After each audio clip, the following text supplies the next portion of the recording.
दोस्तों स्वागत है आप सबका फिर से एक और नए वीडियो में। आज के इस वीडियो में हम लोग डिस्कस करेंगे ग्रैंड फादरिंग प्रोविजन के बारे में। कैपिटल गेन्स के अंदर में आता है। अब आप इसको ग्रैंड फादरिंग प्रोविजन भी बोल सकते हो और ग्रैंड फादरिंग रूल भी बोल सकते हो एक तरीके से। और ये जो प्रोविजन होता है ये आपकी कैपिटल गेन्स पे जो भी टैक्स लायबिलिटी बन रही है उसको रिड्यूस करने में हेल्प करता है। अभी किस तरीके से आपकी टैक्स लायबिलिटी को रिड्यूस करेगा, क्या इसका यूज़ होता है, किस तरीके से इसको अप्लाई करना और कब से ये एप्लीकेबल है, ये सारी चीज़ें हम लोग यहाँ पर इस वीडियो में डिस्कस करने वाले हैं। इसीलिए लास्ट तक वीडियो को पूरा देखिएगा। अब देखिए कैपिटल गेन्स के ऊपर मैंने पहले भी कई वीडियोस बनाए, जैसे मैंने आपको बताया टैक्स रेट के बारे में कि क्या टैक्स रेट होता है आपका अगर आपको long term short term capital gain हो रहा है कुछ भी, या फिर किस तरीके से आप टैक्स का कंप्यूटेशन करते हैं अपने लॉन्ग टर्म या शॉर्ट टर्म कैपिटल गेन्स पे, किस तरीके से उनका कंप्यूटेशन आप करते हैं ये भी मैंने आपको क्लियरली बताया हुआ है। साथ में रिबेट का किस तरीके से आप बेनिफिट उठा सकते हो, रिबेट अंडर सेक्शन 87A। तो ये सारे वीडियोस का लिंक मैंने डिस्क्रिप्शन में दे दिया, अगर आप चाहें तो आप जा करके देख सकते हैं। काफ़ी नॉलेज आपको कैपिटल गेन्स के बारे में उससे मिल जाएगी। एग्जेम्पशन भी मैंने वहाँ पर डिस्कस किए हैं कि कौन कौन से कैपिटल गेन्स आपके एग्जेम्प्ट हो सकते हैं। अब देखिए यहाँ पर एक एग्जाम्पल के थ्रू पहले समझते हैं इसको कि ग्रैंड फादरिंग प्रोविजन किस तरीके से काम करता है। यहाँ पर अगर आप देखें तो बोल रहे हैं invested ₹4 lakh in equity shares on 1 June 2002, sold on 1 August 2022 for ₹45 lakh. मतलब आपने इक्विटी शेयर्स खरीदे 1 जून 2002 को 4 लाख रुपए के और इसको आपने सेल कर दिया 1 अगस्त 2022 को 45 लाख रुपए में। तो सिंपल से टर्म्स में अगर मैं आपसे पूछूं कि आपका लॉन्ग टर्म कैपिटल गेन क्या होगा, अभी शॉर्ट टर्म नहीं हो सकता, लॉन्ग टर्म ही होगा। क्यों होगा मैंने आपको पहले ही बताया। इक्विटी शेयर्स या ये सब के केस में क्या होता है कि अगर आपने 1 साल से ज़्यादा उसको होल्ड करके रखा है तो वो लॉन्ग टर्म कैपिटल एसेट आपका हो जाता है, और अगर आप उसको सेल करते हो तो आपका लॉन्ग टर्म कैपिटल गेन या फिर लॉन्ग टर्म कैपिटल लॉस होता है। अब देखिए लॉन्ग टर्म कैपिटल गेन एकदम सिंपल सा वैसे ही निकलता है। आप क्या करोगे, जो भी आपकी सेल कंसिडरेशन आपको रिसीव हुई है माइनस जो भी आपकी कॉस्ट ऑफ एक्विजिशन थी। कॉस्ट ऑफ एक्विजिशन का मतलब जितने में आपने उसको परचेज किया एक तरीके से। तो यहाँ पर अगर आप देखो तो यहाँ पर आपने 45 लाख में उसको सेल किया माइनस कॉस्ट ऑफ एक्विजिशन आपकी 4 लाख रुपए। तो ये 4 लाख आपने माइनस किया तो आपका निकला यहाँ पर 41 लाख। अब आपको याद होगा मैंने कैपिटल गेन्स में इसलिए मैं बोल रहा हूँ, पिछले वीडियोस अगर आप देख लोगे जाकर के तो आपको क्लियर अंडरस्टैंडिंग मिल जाएगी। ये जो बातें मैं बोल रहा हूँ ये जो हम लोगों का है ये आता है लॉन्ग टर्म कैपिटल गेन्स में, और ये आता है अंडर सेक्शन 112A। ठीक है, ये हो गया 112A। 112A के अंडर में अगर आपको कोई भी कैपिटल गेन हुआ है तो आपका 1 लाख रुपए तक एग्जेम्प्ट होता है, प्लस इसके बाद जो भी आपका कैपिटल गेन इसको एक्सीड करेगा 1 लाख रुपए को, उस पर आपको टैक्स देना पड़ेगा एट द रेट ऑफ 10%। तो 41 लाख में से सबसे पहले तो आप माइनस कर दोगे 1 लाख रुपीज़ जो आपका एग्जेम्प्ट है, बचा आपका 40 लाख। इस 40 लाख पे आपको eight the rate of 10% tax का पेमेंट करना पड़ेगा। मतलब आपका टैक्स कितना बना, 40 लाख का 10% 4 लाख रुपए, और इसमें आप हेल्थ एंड एजुकेशन से 4% का भी अलग से बाद में ऐड करोगे, वो अलग बात हो गई। तो मोटा मोटा ये बोला जाए तो 4 लाख रुपए आपकी टैक्स लायबिलिटी बनेगी। लेकिन आपकी टैक्स लायबिलिटी कितनी बनी, सिर्फ और सिर्फ 10,000 रुपये बनी, exclusive of health and education sage of 4%। तो यहाँ पर हम लोग बोल रहे हैं 4 लाख रुपए और यहाँ पर हमारी जो टैक्स लायबिलिटी बन रही है वो 10,000 बन रही है। तो ये कैसे बन रही है, ये ग्रैंड फादरिंग प्रोविजन की वजह से बन रही है। अब यहाँ पर देखिए ग्रैंड फादरिंग प्रोविजन किस तरीके से काम कर रहा है। यहाँ पर जो फेयर मार्केट वैल्यू थी हमारे इन्वेस्टमेंट की, जिसको हमने 4 लाख रुपए में खरीदा था 1 जून 2002 को, उसकी वैल्यू थी ऑन 31 जैन 2018 इज ₹43 लाख। मतलब 43 लाख उसकी फेयर मार्केट वैल्यू थी ऑन 31 जैन 2018, और हमने उसको सेल किया है 45 लाख रुपीज़ में। तो वही 1 साल से ज़्यादा होल्ड करें तो लॉन्ग टर्म कैपिटल गेन ही हमारा हो जाएगा।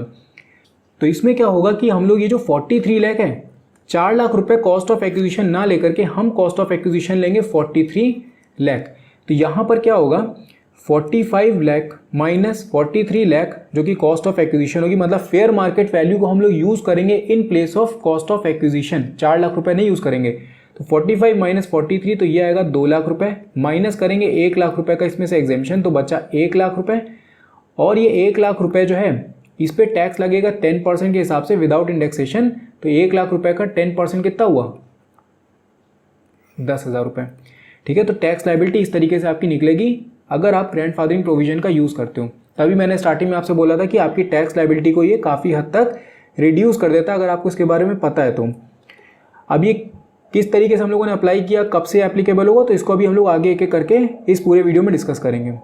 अब यहाँ पर इसकी थोड़ी थ्योरी समझ लेते हैं हम लोग। यहाँ पर देखिए क्या बोले हैं, finance minister Arun Jaitley said that I propose to tax such long term capital gains exceeding ₹1 lakh at the rate of 10% without allowing the benefit of any indexation. अब इंडेक्सेशन का मतलब क्या होता है, मैंने पहले भी आपको कैपिटल गेन्स वाले चैप्टर में बताया, तो फिर से इसको डिस्कस करके बेकार में वीडियो लंबा नहीं करेंगे। However, all the gains up to 31st January 2018 will be grandfathered। देखिए इसका मतलब ये है 31 जनवरी 2018 के पहले 31 जनवरी 2018 के पहले अगर आपने कोई भी लॉन्ग टर्म कैपिटल गेन बनाया है, ठीक है, on equity shares, equity mutual funds and units of business trust, तो अगर आप इनसे कोई भी लॉन्ग टर्म कैपिटल गेन उठाते हो बिफोर 31 जनवरी या फिर अप टू 31 जनवरी 2018, ठीक है, 31 जनवरी 2018 तक अगर आप कैपिटल गेन अपने उठा लेते हो तो वो पूरा का पूरा आपका एग्जेम्प्ट हो जाता है अंडर सेक्शन 10 सब सेक्शन 38। कोई भी पैसा आपको टैक्स का उस पर नहीं देना। लेकिन हमारा जो बजट आया था फाइनेंस बजट 2018 का, उसमें अरुण जेटली जो हमारे फाइनेंस मिनिस्टर थे, उन्होंने बोला I propose to tax such long term capital gains exceeding ₹1 lakh, 1 lakh की क्योंकि आपको एग्जेम्पशन दी जा रही थी। मतलब अब आपका ये जो सेक्शन था सेक्शन 10 सब सेक्शन 38 इसको हटा दिया गया और इसकी जगह पे ले आया गया सेक्शन 112A। जैसे मैंने आपको बताया था कि जो लॉन्ग टर्म कैपिटल गेन्स होते हैं वो आपके दो सेक्शन में बढ़ जाते हैं, एक होता है 112, दूसरा होता है 112A। 112A के अंडर में वही equity shares, equity mutual funds और यूनिट ऑफ बिजनेस ट्रस्ट, तो ये हो जा 112A के अंडर में ये सारे आ जाते हैं। इनके अदर जितने भी एसेट बचते हैं वो सारे 112 के अंदर में गिर जाते हैं जाके। ये वाले जो हमारे 112A के अंडर में आते हैं इसमें 1 लाख रुपए तक की एग्जेम्पशन मिलती है, साथ में इन पे जो टैक्स लगता है वो लगता है एट द रेट ऑफ 10% और इंडेक्सेशन यहाँ पर नहीं मिलता है। तो अरुण जेटली जी ने क्या किया, उन्होंने सेक्शन 10 सब सेक्शन 38 को हटा दिया और उसकी जगह पे 112A ले आए वो, और उन्होंने कहा कि I propose to tax such long term capital gains exceeding ₹1 lakh at the rate of 10% without allowing the benefit of any indexation. However all the gains up to 31st January 2018 will be grandfathered। grandfathered का मतलब है कि अगर आप इसके पहले capital gain अपना बना लेते हो long term capital gain 31 January 2018 तक, तो वो आपका एग्जेम्प्ट हो जाएगा। लेकिन उसके बाद अगर आप उसको बनाओगे, मतलब लॉन्ग टर्म कैपिटल गेन अगर आपका होगा, तो फिर वो आपका टैक्सेबल होगा। वो किस डेट से होगा इसकी बात अभी हम लोग आगे यहाँ पर वीडियो में करेंगे। इसके बाद यहाँ पर देखिए बोले हैं ग्रैंडफादर क्लॉज और a policy is a provision in which the old rule continues to apply to some existing situation while the new rule will apply to all the future cases। इसके बाद यहाँ पर बोले grandfathering is a legal provision। It will mean that if the taxpayer had acquired the shares on or before 31st January 2018, he or she could substitute the fair market value of the shares as on 31st January 2018 for his or her actual cost, या फिर आप इसको बोल सकते हो cost of acquisition while computing the gains। तभी मैंने यहाँ पर क्या किया था, मैंने जो कॉस्ट ऑफ एक्विजिशन थी उसको सब्सटीट्यूट कर दिया था fair market value on 31 January 2018 जो की थी 43 लाख रुपीज। क्योंकि ये शेयर देखिए कब एक्वायर किए गए, ये एक्वायर किए गए 1 जून 2002 को, मतलब 31 जैन 2018 के पहले अगर ये एक्वायर किए गए हैं तो उस केस में हम लोग क्या करते हैं, हम लोग कॉस्ट ऑफ एक्विजिशन ये वाली ले सकते हैं। लेना है ऐसा ज़रूरी नहीं है, ये आपके ऊपर है। और अभी हम लोग फॉर्मूला भी देखेंगे कि किस तरीके से डिटरमाइन हम लोग करते हैं। तो लेना है ऐसा ज़रूरी नहीं है, आप ले सकते हो। या इसीलिए देखिए यहाँ पर दिया हुआ है ही और शी कुड सब्सटीट्यूट, ठीक है, ही और she could substitute the fair market value of the shares on as on 31 January 2018।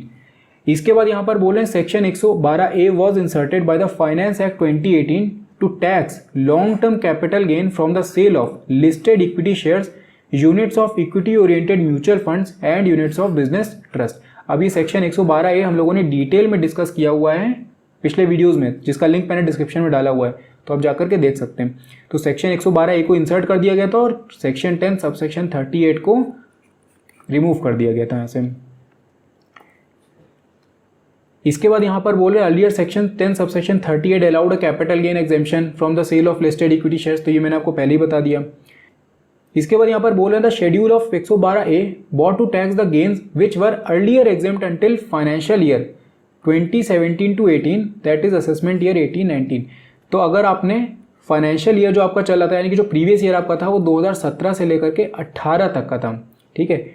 इसके पहले अगर आपने ये मतलब इस प्रीवियस ईयर तक अगर आपने कोई भी capital gain, long term capital gain बनाया होता तो वो आपका एग्जाम था यहाँ तक। इसके बाद जितने भी प्रीवियस ईयर है, मतलब आपका जो 18-19 वाला हुआ, उसके बाद 19-20, 20-21, 21-22 जो भी आपका चल रहा है, मतलब जो करंट आपका चल रहा है 2021 से लेकर के 22 का, तो अब आपका टैक्सेबल यहाँ पर होगा। इसके बाद नेक्स्ट पॉइंट में बोल रहे the new rule came into effect from 1 April 2018, so the provisions of this section will apply from the financial year, यानी कि previous year 2018 to 19, that is assessment year 1920। इसके बाद यहाँ पर बोले if you sell your stock and equity funds by 31 March, long term capital gain will be exempt from tax. अब यहाँ पर समझिए क्या हो रहा है। अभी हम लोगों ने ये बोला कि 31 जैन 18 तक अगर आपने कोई भी लॉन्ग टर्म कैपिटल गेन बनाया था तो वो आपका एग्जेम्प्ट हो रहा था।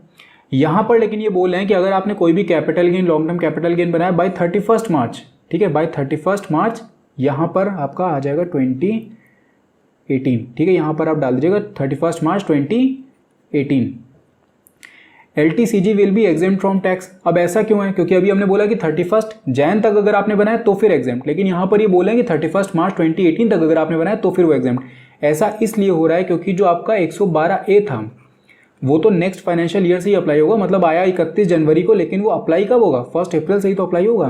तो उसके पहले के जितने भी कैपिटल गेन आपके हैं वो अभी भी एग्जेम्प्ट हो सकते हैं, मतलब अब तो नहीं होंगे खैर, लेकिन उस समय अगर देखते आप तो एग्जेम्प्ट हो सकता था।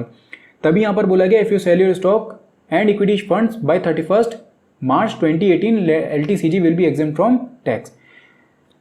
इसके बाद लास्ट में यहाँ पर बोला गया indexation benefit is not available but exemption up to ₹1 lakh is available, जो कि अभी हम लोगों ने डिस्कस किया। And you can also set off long term capital loss if you sell your stock after 31 March, क्योंकि अगर 31 मार्च का पहले उसको बेचोगे तो वो आपका क्या हो जाएगा? एग्जेम्प्ट हो जाएगा। और अगर आपका एग्जेम्प्ट हो गया तो जो लॉस है वो भी आप सेट ऑफ नहीं कर सकते हो।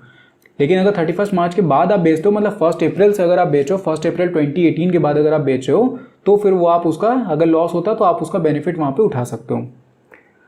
अब देखिए यहाँ पर जो कॉस्ट ऑफ एक्विजिशन हम लोगों ने देखी, वो कॉस्ट ऑफ एक्विजिशन किस तरीके से ग्रैंडफादरिंग रूल में कंप्यूट की जाती है। तो कॉस्ट ऑफ एक्विजिशन जो है वो होगी हमारी हायर ऑफ फर्स्ट और सेकेंड, मतलब फर्स्ट और सेकेंड पॉइंट में जो भी वैल्यू हमारी हायर आएगी उसी को हम लोग मानेंगे cost of acquisition. First point अगर आप देखें तो यहाँ पर बोले था actual cost of acquisition of such investment, तो जो उसकी एक्चुअल कॉस्ट है, जैसे भी हम लोगों ने पहला एग्जांपल देखा उसमें 4 लाख रुपए थी उसकी एक्चुअल कॉस्ट ऑफ एक्विजिशन। इसके बाद सेकंड पॉइंट में बोल रहे हैं lower of fair market value and the full value of the consideration received और accruing as a result of transfer of the capital asset that is sale price. तो fair market value 31 Jan पर जो थी वो मैंने आपको बताया कि कितनी थी 43 लाख, जो अभी हम लोगों ने स्टार्टिंग में एग्जांपल देखा, और जो full value of the consideration receive हुई थी वो हुई थी 45 लाख रुपीज।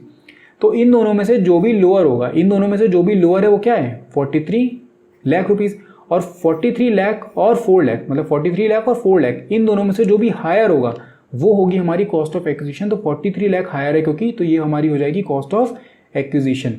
ठीक है, इसीलिए मैंने आपको कहा था कि जरूरी नहीं है कि आपकी जो फेयर मार्केट वैल्यू है वही आपकी कॉस्ट ऑफ एक्विजिशन बने, कुछ और भी बन सकती है। मान लीजिए अगर ये केस पलट देते हैं हम लोग, ठीक है, ये हो जाता है 43 लाख और ये हो जाता है 45 लाख, तो ये 43 लाख हो गया, ये 45, इन दोनों में से जो भी लोअर है तो हम लोग यहाँ पर 43 लाख को उठाएंगे, 43 और 4 लाख में हायर जो होगा वो हमारा निकल के आ जाएगा कॉस्ट ऑफ एक्विजिशन। अब मान के चलिए 43 लाख हमारा कॉस्ट ऑफ एक्विजिशन और सेल भी आपने 43 लाख रुपीज़ में किया, इसका मतलब आपका जो लॉन्ग टर्म कैपिटल गेन है वो हो गया 0। लेकिन एग्जाम्पल जो हम लोग देखा था उसमें 2 लाख रुपये था क्योंकि यहाँ पर 45 लाख आ रहा था। तो आप ये समझ गए कि किस तरीके से कॉस्ट ऑफ एक्विजिशन को अप्लाई किया जाएगा यहाँ पर। अब इसके बाद देखिए कुछ सिनेरियो यहाँ पर होते हैं, अलग अलग सिनेरियोज में किस तरीके से आप के जो कैपिटल गेन है वो यहाँ पर एग्जेम्प्ट हो सकता है फिर टैक्सेबल होगा। पहला पॉइंट अगर आप देखें, इसके एग्जांपल भी अभी हम लोगों ने आगे डिस्कस किया, अभी यहाँ पर बस पॉइंट देख लेते हैं। पहले पॉइंट में बोले purchase and sale before 31 January 2018 exempt under section 10 subsection 38, मतलब अगर आप सेल भी कर रहे हो, परचेज मतलब परचेज किया और सेल किया बिफोर 31 जनवरी 2018 तो ये आपका पूरा का पूरा एग्जेम्प्ट हो जाएगा। सेकेंड पॉइंट में बोल रहे हैं purchase before 31 January 2018 but sale after 31 January 2018 but before 1 April 2018। मैंने आपको बताया कि 31 मार्च तक, मतलब अप्लाई तो ये हो गया था 31 जनवरी को, लेकिन एक्चुअल में जो अप्लाई हुआ है वो हुआ है 31 मार्च से। कहने का मतलब ये है कि एग्जिस्टेंस में आ गया था हमारा ये जो 112A है, लेकिन उसको अप्लाई जो किया गया वो 1 अप्रैल से किया गया, 1 अप्रैल 18 से किया गया, यानी कि 31 मार्च 18 तक के जितने भी कैपिटल गेन थे वो सारे के सारे एग्जेम्प्ट हैं। तो यहाँ पर ये बोलेगा purchase before 31 January 2018 but sale after 31 Jan but before 1 April. तो यहाँ पर भी क्या है, एग्जेम्प्ट हो रहा है, क्योंकि 1 अप्रैल के बाद से जितने भी हैं वो टैक्सेबल होंगे। इसके बाद purchase before 31 January 2018 and sale on और आफ्टर 1 अप्रैल 2018। तो यहाँ से ये अप्लाई हो गया था, तो इसीलिए ये जो लॉन्ग टर्म कैपिटल गेन है ये हमारा टैक्सेबल हो जाएगा। और फोर्थ पॉइंट अगर आप देखो तो यहाँ पर बोले purchase after 31 January 2018 and sale on और आफ्टर 1 अप्रैल 2018। तो इस केस में क्या होगा, LTCG भी टैक्सेबल होगा। यहाँ पर आपका ग्रैंड फादरिंग प्रोविजन नहीं लगेगा। ग्रैंड फादरिंग प्रोविजन सिर्फ तब लगता है जब आपका 31 जनवरी 2018 के पहले, मतलब 31 जनवरी 2018 तक की परचेज आपकी हो, उसके बाद ये नहीं लगता है। तो यहाँ पर पहला केस अगर आप देखो तो पहला क्वेश्चन में बोल रहे हैं mister A bought equity shares on 10 March 2016 for ₹12,000। Fair market value of the share was ₹15,000 as on 31 Jan 2018। He sold the shares on 10 May 2017 for ₹18,000। What will be the long term capital gain or loss. तो यहाँ पर अगर आप देखें तो इन्होंने purchase किया है 31 जैन 2018 के पहले, और इन्होंने सेल भी जो है वो कब कर दिया, 31 जैन 2018 के पहले। तो अगर आप 31 जैन 2018 तक कोई भी अपने उसको शेयर्स को अगर सेल कर देते हो तो वो आपका पूरा का पूरा long term capital gain exempt हो जाएगा अंडर सेक्शन 10 सब सेक्शन 38। तो यहाँ पर कुछ भी टैक्सेबल आपका नहीं होगा। सेकेंड केस में अगर देखें तो यहाँ पर बोल रहे हैं mister A purchase equity shares on 20 October 2016 for ₹15,000। Fair market value of the share was ₹10,000 on 31 Jan 2018। He sold the shares on 26 Feb 2018 for ₹28,000। What will be the long term capital gain or loss.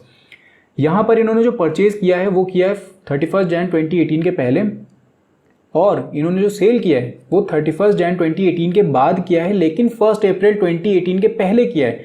तो मैंने आपको बताया कि 1 अप्रैल या फिर 31 March 2018 तक, 31 March 2018 तक अगर आप सेल कर देते हो, आप लॉन्ग टर्म कैपिटल गेन बना लेते हो, तो वो पूरा का पूरा एग्जेम्प्ट हो जाएगा अंडर सेक्शन 10 सब सेक्शन 38। हालांकि ये अब आपके लिए एप्लीकेबल नहीं, क्योंकि इस समय हम लोग 22 और 23 में चल रहे हैं, हम लोगों का जो प्रीवियस ईयर है वो 21-22 है, लेकिन फिर भी मैं आपको समझाने के लिए चीज़ बता दे रहा हूँ।